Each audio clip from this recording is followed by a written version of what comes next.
Nandito kami sa Taste of Manila. Nagkakainan. Ayan. Pumili si Nora ng ano.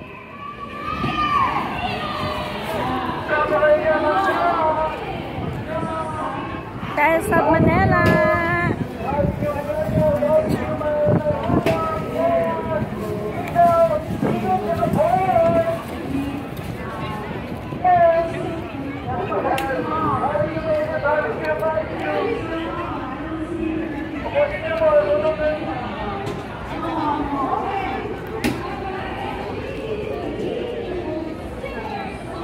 Nora, ito binigay ni Nora. Oh.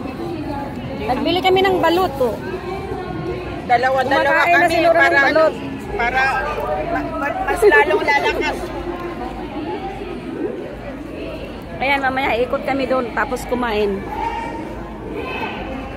Nandito kami ngayon sa Patterson Wilson, Taste of Manila.